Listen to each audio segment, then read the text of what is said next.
Excellent. Well, first of all, thank you for having me on the podcast. I am doing fantastically well. It's been an absolutely amazing year. Probably one of my best years I've ever had in my 26 years of living. Been all over the world, from America to Africa to all of Europe.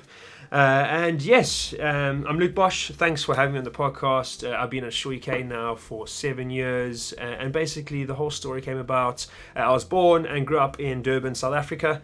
My parents lived in a nice, small, quiet town up in the mountains. So I was very, very reserved. I used to travel about 45 to 50 minutes to school every single day. I had the perks of my mom working quite close to the school grounds. So I never had to sit on the bus for an hour and a half every single day. So that was a massive positive. And then back in 2011, my mom decided to venture out and come on holiday to the UK to visit her sister, who has been living here for about 22 years now. And the cover-up was, we're going to go and enjoy the UK, we want to go and enjoy the snow, but meanwhile the indirect translation was they're actually looking to move here. So the whole family came over in 2011. I was about 12 years old at the time. We came over at Christmas time, and fun fact, that was when I discovered Santa Claus wasn't real. So it's quite a clinical point in my childhood. But anyway, that holiday turned out to be absolutely amazing, and my parents made the call to move over in 2017. The reason for moving across in 2017 was they wanted me to finish my schooling years, because obviously in South Africa you have to go to school until you're 18, whereas in the UK you can decide at 16 to leave school and go do an apprenticeship or go into work-wise. So I turned 18. My parents said, okay, it's time to leave now. And then we landed at Christmas Eve of 2017 in the heavy snowfall in Birmingham. So it was my second time seeing snow. I was obviously quite excited with the snow being up to my knees. And then we made our way down from Birmingham into the nice quiet town called Banbury. And now people say, why Banbury? What's Banbury? Never heard of Banbury. And I was like, nor have I. Never heard of it. I didn't think I was ever going to hear Banbury. And the reason being, my aunt ended up finding a man who was from Banbury, and she ended up moving to Banbury, living with her son and this man. And then we moved in with them for a couple months, and then as you can expect, I ended up finding work, which I'll come into shortly. My sister found school at the Warrener, which is a local school, fantastic school by the way. And then my mom and dad ended up finding work around here, and that's how we ended up in Banbury. So this is where I differ slightly from many people, because many people are like, I don't know what to do with my life. 16, 17, 18 years, I've finished school now. I don't know what route to go into. When I was 5 years old, I was diagnosed with severe ADHD. So basically what that means was I had to be put onto a certain type of medication. My brain thinks faster than my reactions. Everything is just in HD. Everything's in full force. Everything just goes a lot quicker than what it should do. So I had to go to a specialist doctor, and I saw a specialist doctor every single year. And with having severe ADHD, you obviously get put into a spectrum, and you either have one side of the spectrum or the complete other side of the spectrum. One can be very reserved, introverted, doesn't like speaking to people, or you can have the other one, which is very extroverted, outgoing, loves people, loves going out. I'm pretty sure everyone can gather which one of the spectrum I'm on. And then also it comes across into your ability to deal with numbers or your ability to deal with languages.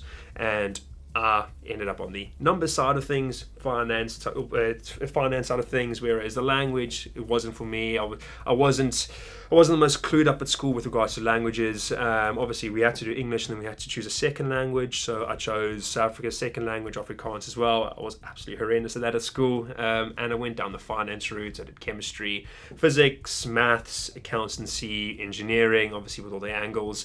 So I always knew from that point onwards that I was going to be in some sort of finance, not necessarily audit and insurance, which I'm into today. But I always knew that this was going to be my world, this was going to be my bubble, and it's obviously panned out this way, and here I am 7 years later, absolutely loving finance. So I left probably about 6 weeks after finishing school, so I've never worked in South Africa. This was actually my first proper job I lied to you. I worked in a warehouse a couple of months before this, but we'll come on to that. I did a couple stints at Baker Tilly's and KPMG, but at school we had to do work experience, which I'm pretty sure the UK schooling system has to do as well. So I did a couple weeks or months at those big firms, just obviously understanding finance, understanding the background, understanding what's involved and what needs to be done. And from that point onwards, I was just like, yeah, you know what, this is for me. I get enjoyment out of it. Reconciling arts, many people say it's boring, but I like to say that I bring the enjoyment to finance. So no, this is actually my first proper finance job per se. So yeah, basically everything started in the UK. First time with Gareth, well, it was actually in my interview for Assure UK. I didn't go through the interview process where dealing with a manager or a director or an associate. So I suppose I can explain the whole process, how Gareth came involved, how Assure UK came involved. So when we moved here, obviously Christmas Eve, it was Christmas time. So for the first 3 weeks, I didn't actually go and venture out looking for work. It's my first time in the UK. I wanted to explore. I just wanted just to soak everything in. And then so we obviously, the Christmas period finished, it became January came around, and I was like, I need to go and find a job. So I went into a place called New Recruits. It was a recruitment agency in Banbury Town Centre. And I think it was around about 2 p.m. I walked in there and I said, hi, I have no clue what I'm doing. I've never walked to, this is my first time in this country on my own. I'm just basically looking for a job. What do I do?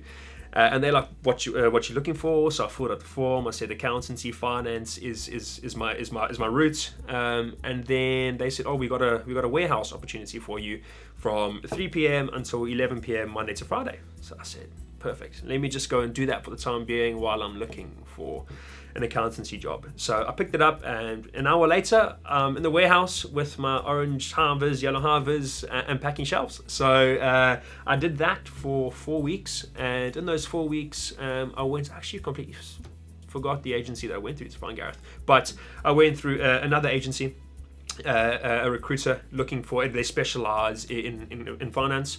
So I went there and I said, I'm looking for a job in accountancy. My main priority is my studying, because obviously I was 18 years old. I was looking to become ACCA qualified. It was CASA in South Africa. It was just the equivalent over here. So I said, my main goal is just to work in finance, and I wanted to qualify. And I said, my only issue is I came over on a South African passport. I didn't have a British passport. So one, I couldn't get a student loan from the government. The government wouldn't finance me.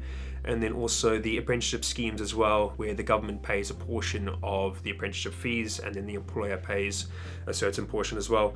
That fell away as well. So the employer had to incur the full cost on their shoulders, which obviously segregated me a little bit, because if you've got a British person, you've got a South African person, both at the same level, there's no work experience. Not this person's got 10 years experience, this person's qualified. It was, you have to pick the person that you want. They would always go down the British route, because obviously they're saving money on the apprenticeship fees. So it was quite tough. I had a couple interviews all around Banbury, and they just said, sorry, we just couldn't finance your studying, obviously on top of your salary. So I'd even take a reduced wage as well, because obviously it was apprenticeship wage. So at the time it was like £3.50 an hour. So I was more than happy to do that, just so you can put the money towards the finances, because one, I couldn't pay the finance fees myself at the time. So I had to solely rely on the employer, and it was wishful thinking. I was really hoping for the best. At times I didn't think it was going to come through, and I'd had to go into just a normal 9-to-5 job and just save up the money and then do the studying on the side. And then I had an interview with Assure UK, and I was like, oh, this is going to be the same old thing. Let me go there, show my face, show them what I have. And then Gareth rocked up and he said, oh, I'm the founder of Assure UK. I was like, oh, interesting. I was normally like, they have like their recruiting team, like the HR team, to come and do everything. And he was like, the lady who's joining me is just running slightly late, so let's just go grab a coffee. And at the time, I thought that was just him, obviously just running past time, waiting for the lady to come and join us, but it was actually his way of doing the informal interview before the formal interview, just to see how I was in a social aspect. Yeah, anyway, so we went for the coffee, and we're obviously speaking about South Africa, and he just got to know me as a person. I got to know him as a person, which was absolutely amazing. And then we went upstairs into the office and had the formal interview.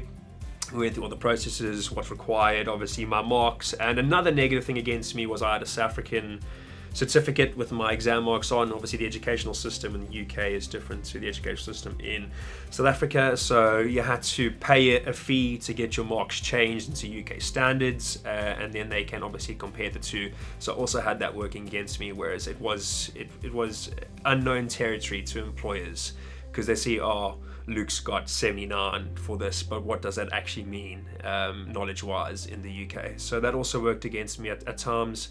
But Gareth went through the process. He changed all the marks into UK equivalents, and then that was the interview. It went absolutely best it could have done in my eyes. And then 2 weeks later, I got a call from Gareth, and he actually denied me. Unfortunately, I was like, oh, expected. He said the main reason is, Luke, we can't pay for your salary as well as your studying. And I said, that's okay. You're not the first person to do that. Nothing against you. Thanks for taking your time out to interview me and just get to know me as a person. I actually learned a lot from that process. And then back at the warehouse, same old days passing by, and then I get another call from Gareth, and he said, Luke, I've actually made a big mistake. It's been keeping me up at night, and I found the finances to pay for your studying. I want you to start on Monday. And while I was in the warehouse, I was like, oh my word, it's absolutely amazing. So I went to my supervisor at the time and I said, listen, I've got my job in accountancy, and they knew that I was just there as like a stepping stone, waiting until I got the accountancy job. I said, no, go on, Luke, all the best, have fun. And that was a Thursday that I told them, and then Monday I started at Assure UK. And that's how I met Gareth. I was coming to the stage of accepting that I wouldn't be able to go down the accountancy route off the bat, and get that studying while I was working in the industry that I was studying to be in. That was obviously the best case scenario, what everyone dreams of. I didn't have to go to uni, because obviously I didn't have the funds to go to uni. So in South Africa, there wasn't many apprenticeship type routes, so it was a brand new world to me as well. I didn't really know what it consisted of, but that was pretty much my only option in the UK. At the time, if I had the option to go to university, I probably would have gone. That was just the way of life back then. Not many people were aware of apprenticeships and how beneficial they are, as many people know these days. So I would have gone down the university route, and I'm actually quite thankful that I came over and only had one option to go down, because that turned out to be the best option for me. I didn't think I would have excelled as much if I went to university. I'm a very hands-on person. I absorb a lot of things. I've got a very hard photographic memory, whereas I can do the same thing over and over again and just get stuck in my head, and it just becomes like parrot fashion. So it was great that I started at such a young age, because I was able to absorb all that knowledge in my 3 years while I was studying. So when I qualified, I was like, I can just put the qualification to the side. I've got 4 years of experience in my head. Now we can take it to the next step, instead of getting those 4 years experience and then like teaching me how to do accountancy. 100%. And the way that I can compare the two is 99% of my friends went down the university route, and majority of them came over to the UK via Deloitte, KPMG, BDO, and they studied, and then they went into work, and then obviously learning all the tricks and trades within work. Whereas I had that knowledge beforehand. So when I qualified, I already built up my client base. I already built up my contacts, and they were obviously all congratulating me and like, oh, we can't wait for the next stage. So I had that less of a pressure. Then you qualified, we expect so much from you now. When I didn't know anything, I didn't know anybody. I went into being qualified with 4 years of knowledge, 4 years of client communications. And the other positive with Assure UK is, when I started, they got me involved with every single situation, every single process from start to finish. I was always involved. I was speaking to clients. I was never put on the back burner. Sorry, Luke, you can't attend this meeting because you aren't at the correct level yet. They just put me on the call. I didn't have to speak, but I just absorbed all the information. And then when I became qualified, got that trust from the people above me to say, go on, Luke, you can do this, we have all faith in you. And then obviously my relationships with my clients got even closer, because they knew who I was, and now I was being the forefront of the communications with them. Where do I find myself now? So at the moment, I'm a manager at Assure UK. So I run a large portfolio of pension scheme audits. I don't do any physical hands-on work. I'm just there for reviewing and helping the team below me for advice, any points, any complicated investment calculations. I'm there on hand to help them, and I have the one-to-one discussions with the trustees, making sure everything's on track, making sure deadlines are being met. If they have any queries, they come to me, and just ensuring that everything is under control and everything is moving efficiently.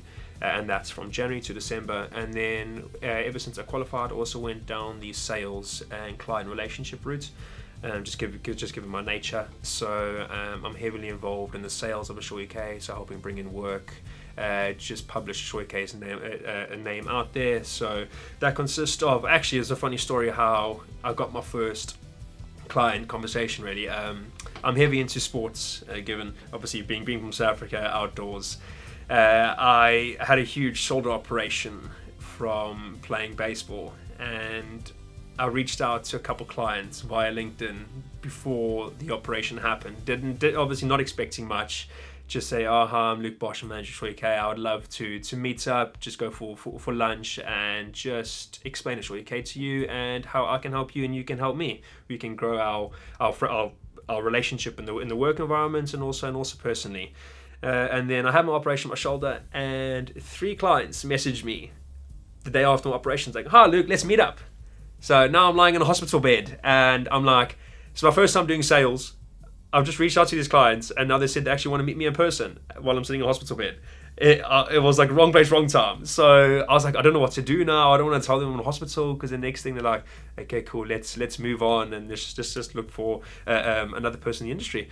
But I was like, you know what, I'm just going to tell them my story, because I think it's going to bring them closer to me, because they're obviously going to feel what I'm going through, and then they might feel attracted to that, and then they actually might want to know what happened, and then we can use that as a stepping stone. So I reached out. I said, hi, I'm really sorry. I've just had a major operation on my shoulder. I'm currently sitting in the hospital bed. I should be out in 2 weeks, and I'll be free to meet then. And all of them took it on board, saying, oh, get well soon, Luke. And then we met up 2 weeks later, and I had my huge sling on. So it was a great icebreaker, because obviously went into the whole detail, how it happened, just a whole backstory. And I feel that's the key to building those relationships. Is I don't like to take a forefront of work, like sit down and talk about work. I love to know their backstory, what they love, what their hobbies are, tell them my hobbies and my backstory, and then we just get to know each other, and it just becomes a normal conversation. So that consists of probably about 6 months of the year that's doing sales, and then throughout the whole year it's just got a large portfolio of pension scheme audits that I run and manage. I want to say no, but every single person around me, I would say, tends to agree with you. Everyone in my family always calls me the lucky one. Whenever there's some sort of like lotto or betting on the line, they're like, Luke, you're a person, you're a man. And there's been so many situations. One fun fact that just popped into my head now. My mom bought my dad and I VIP premium tickets to Logan when it first came out. So it was like a special premiere before it actually got into cinema. So I was like, oh, that's huge. I'm a massive Marvel fan, X-Men fan, etc. So my mom got us 2 tickets. So we went before the screening got published to the rest of the world. I was like, oh my word, I feel on top of the world. This is so cool. And so the movie finished, and then somebody came out on stage and they said, oh no, we're going to give away a couple prizes. And in order to win a prize, they're just going to pick a name out of a hat, a seat number out of the hat. And if that's your seat, you come up and you get a package. So I was like, all these hampers, and it was like chocolates and sweets. I'm not a massive fan of those. So I was like, oh, not too bad. And then I was like, no, a PS4. PS4 had just come out at the time, so we got this brand new PS4. I was like, oh, damn, that's what I want. He's like, don't worry, Santa's coming for Christmas. Anyway, so next thing I know, they're pulling up my seat number. So there's me going down, getting this PS4, and from that day, my mom was like, you're the lucky one, and I'm just always the one who tends to get the bread by the side up all the time. Yeah, I would say that is very true, and thanks to my parents obviously raising me to be the gentleman I am today, and I see every single person on the same playing field. I'm not worried about people's backgrounds, where they come from, what they've done to get where they are today. So no matter where you are in your life, I'm always going to see you as a person and as a human being. Everyone has values, everybody has feelings, and I'm not going to treat you any differently. So I'll treat somebody that's come from less money than you, or come from a less position in a company than you. I'm always going to see a person as a human being and get to know them as a human being, and then deal with work later. And I know the people I want to be hanging around with. I know I want people sat at my table eating food with. So by me speaking to you first as a human being and understanding you as an individual, I then learn who I want to associate myself with. And I think that indirectly filters into what you're saying, where I've spoken to a lot of people in my life, and I keep the people close that I want to keep close, that I feel is going to bring good energy to the table, and that I'm going to learn from and I'm going to grow with. And I think that also filters into clients. Spoken to so many clients, and I've also learned this from Gareth. Gareth says we can pick up a piece of work and it could be the absolute worst clients around, but he says I don't want to do that because it's not going to bring good energy into the firm. I would rather lose out on X amounts of money just to keep everyone's happiness and everyone doing what they love, because if we got the wrong clients on board, people might end up hating what they do at work. So I think that falls into that as well, where I keep the people around me that I want to keep around me, and I think I give them the utmost respect, and I think that obviously filters into them giving me the utmost respect. It's a family. When I first started, I wasn't starting at just a new company. I was starting my life in a country that's a 15-hour flight away from my hometown, from what I'm used to, from my friends, from rest of family besides for my mom, dad and sister. And yes, my parents and my sister did help me a lot because I did have that support structure at home. I wasn't just renting with randoms living in a whole new country. But it was my first job in a brand new country that I would technically say I've never been to. Yes, I was here when I was 11, 12 years old, but I was only here for 2 weeks following my parents' rules. So it was a brand new country in an unknown situation, in an unknown town. And Assure UK brought me in as their own. They never saw me in any different light. They put me in a living playing field, like I was saying before. They said, Luke, we're here to help you, and you're obviously indirectly going to help us in the long run. It's a team game. So I would describe Assure UK as one for and all for one, where it doesn't matter where you are in the company, you are a human, you got feelings. I'm going to respect you no matter what. If I needed help, they would sit down for hours and train me. On my very first day, Gareth was going to London for a cold file review for a scheme that he was working on with Bab, our director, and he said, "Oh, Luke, it's your first day. Would you like to come down and just sit in the corner and listen?" Obviously, I wasn't going to have any impact. I wasn't going to be the deciding factor. But he was just like, I feel this would be good to you. You obviously, never been to London, which I hadn't been to London. He's like, at least you can tick that off your personal bucket list. I said, oh, that's great, thank you. And he's like, you can also just sit in, don't expect you to say anything. I just want you to listen and take in. It's completely up to you. And I said, no, that'll be great, thank you. And then I went along with him, and it was an absolutely fantastic day. And then just from that day onwards, it was like Gareth's got my best interests at heart. He obviously wasn't needing anything from me in that day. I didn't need to go. It wasn't going to benefit Assure UK in any way. It was just there to benefit me as a human. And I think from that day onwards, I knew that the bunch of people at the time was just fantastic. And yeah, it's a family. If you're going to put into a 12-month perspective, probably January, February, March, April time, it's more sales orientated, more client relationships, getting to know potential clients, because we tend to have two busy seasons, December and March year ends. So December periods are April, May, June, July, which is when all the work's kicking off. So I like to go out and meet new clients before that while they're looking to move auditors. So I would reach out to a whole bunch of trustees, accountants, consultants, actuaries on all social media platforms. And the ones that are interested and would like to meet, I would set up a meeting majority of the time in London. That's where I'm based, and that's also where they're based, but I'd happily travel all over the UK to meet them. And then we just tend to go for lunch if they want, sometimes in the afternoon after work, and a couple of them like to go for a couple of drinks. So we go for a couple of drinks and then just chat over food or chat over drinks. I would explain the Assure UK culture, what we're looking for, what we are as a business, what we try and do to help potential trustees with the audits, and then they would let me know about their culture, their business, because we like to work with like-minded individuals. We like to associate ourselves with companies who have the same train of thought, have the same culture, because I think that brings us closer. And that's what we've done in my 7 years here. We're only working with clients that have the same work-life balance and treat their staff how we would expect our staff to be treated. And that has brought us closer, even outside of a work relationship. It's what on a social level. I get invited to client runs, so I go and there's 5k runs with the whole client company, and then we go for a couple of drinks afterwards and we just socialize, forget about work, put that all aside, and that's brought us closer as individuals, because at the end of the day, humans are the forefront of everything.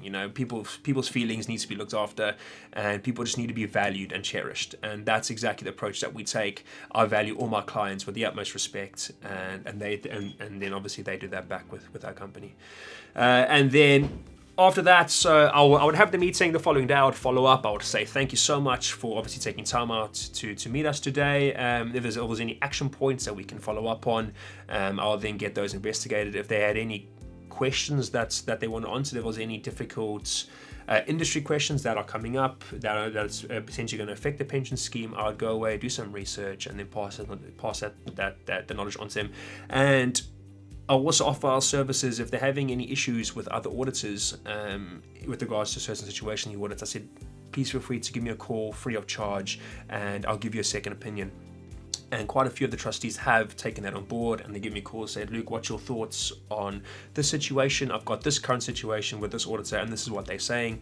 And then I'd say, this is our opinion, this is what we would do in this situation. And then we would obviously give them that resources, and then they can go away and do what they need to do with that. And then after that, I would have all my meetings with my relevant team. I'm based in London, so I am remote working, whereas majority of the people are in the office in Banbury. So I am on Teams a lot.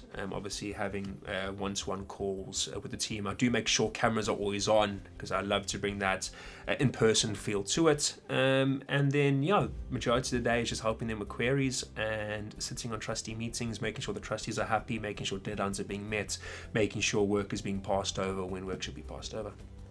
So our model at Assure UK is hassle-free. We're there to take the audit worry out of the trustees' heads. Where audits, people think it's this huge, complicated situation, but it's really not. We specialize in pensions. We know what we're doing to the max. We're there to take all the strain, all the worry off of your hands.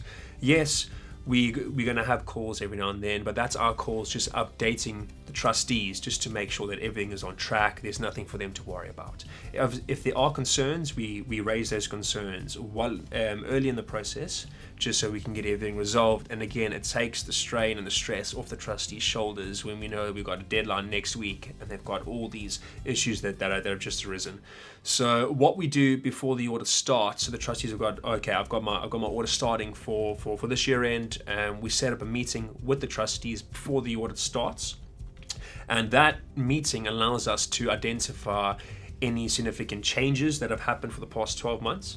And if there have been any changes, we can tackle those changes before the audits even come in. So we're making sure that we're getting all the correct documentation, we've got all the correct explanations, all the correct funding that's needed to do that work before the work actually starts. So I think that alone just gives the trustees a peace of mind, knowing that our audit firm, who specialise in pensions, who know what they do, have got everything under control and on track, and I don't have to worry about that. That's one less thing for us to worry about, and we can put our time and resources into something else in the business to make sure that side is growing.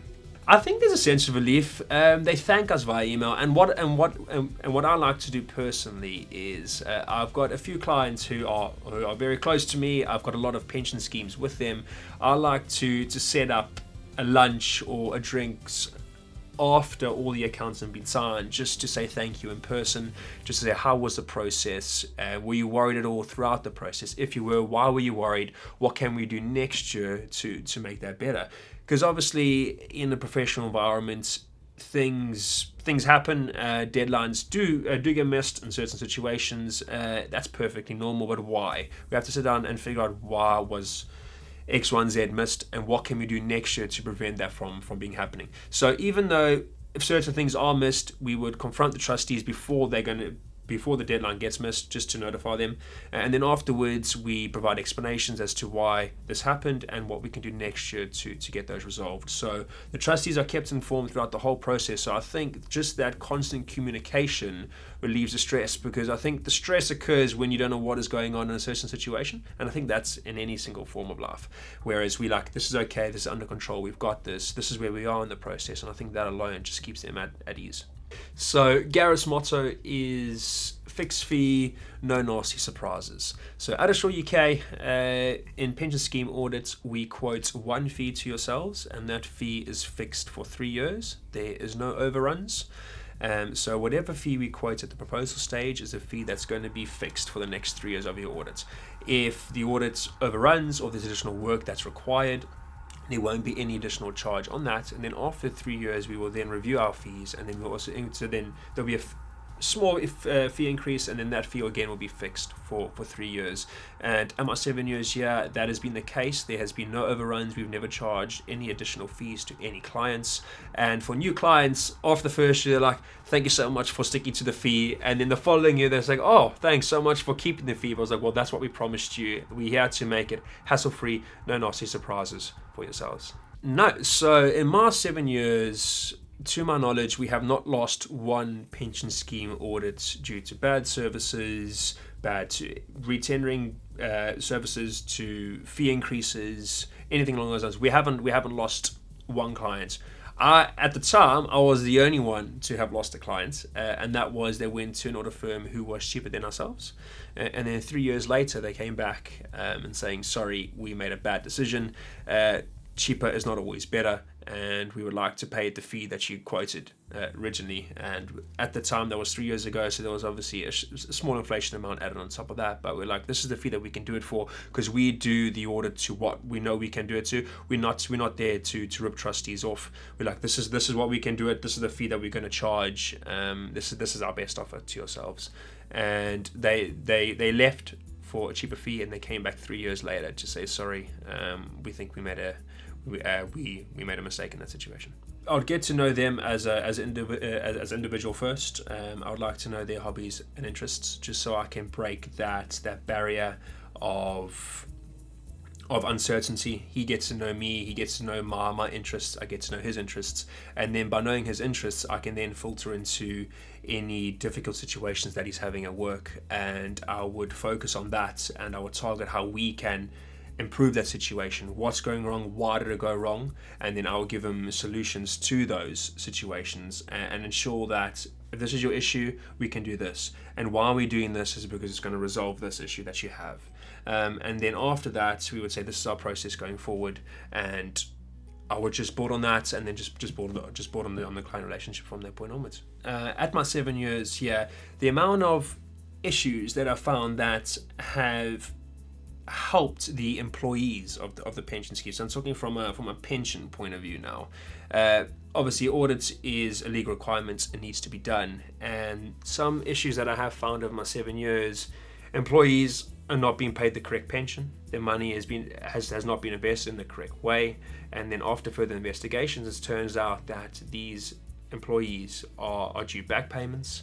And that alone for me is very satisfying, and it just gives me peace of mind. So that's how I've helped today. I've helped somebody indirectly who doesn't understand where their pension contributions are going. They see this amount coming out of their payslip, and then that's it, it's gone. Some majority of people don't know where it goes, and I know I'm sitting there and calculating things don't look right, and we're helping them get the correct amount of money that they should be getting when they retire. I would say, let your guard down. Don't see red flags when you see Assure UK and it's not it's not a big 4 or it's not a big 6. Don't think you have to go down the university route. Don't think you have to go down the big 4 route in order to have a career in finance. I think that's just a whole stigma around it. It's what people know, and people just do what they know.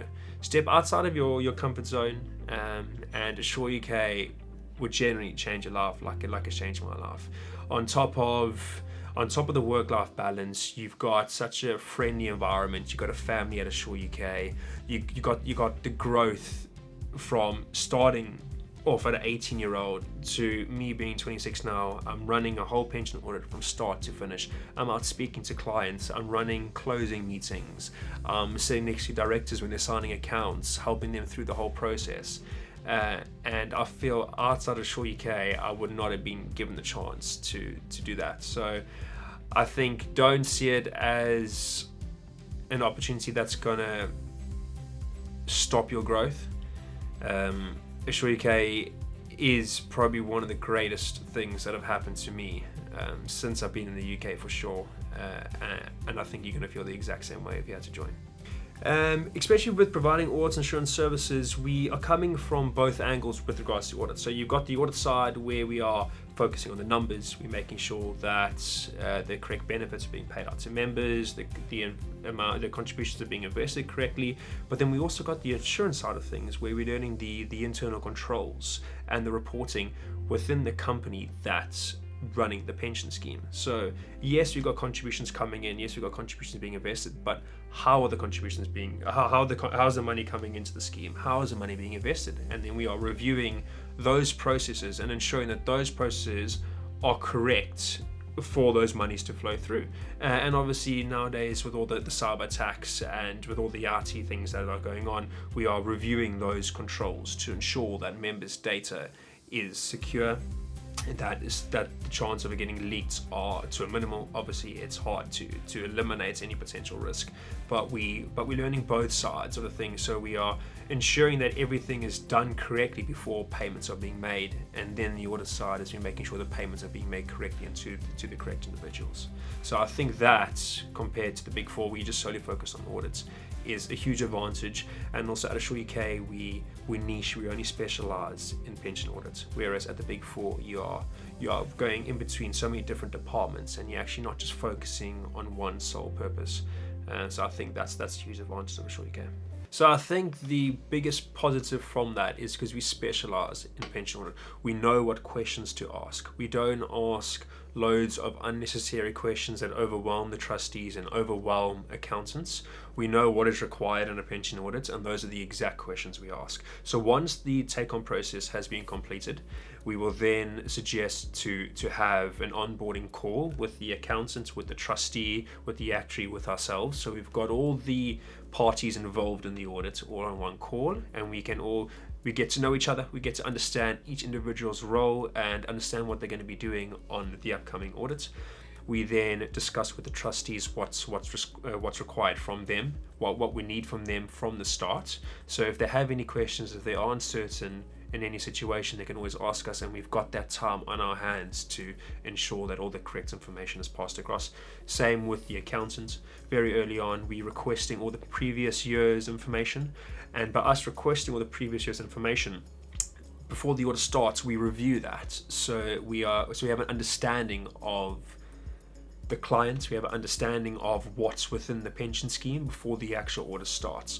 And I think that task gives the trustee peace of mind, knowing that the audit firm that they just moved to have taken time out to understand the business, understand the clients, understand what's required before the actual audit starts for the current year. So I think it's all about the planning preparations that give the trustee the peace of mind. And I think once that whole planning process is completed, I think the trustees then know they can take a step back, and the pension scheme is in the good hands of a good client. Missing the statutory deadline.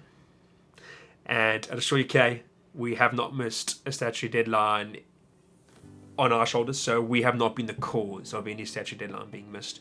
We always ensure a deadline is met. We like to work between a 5-month and a 6-month deadline.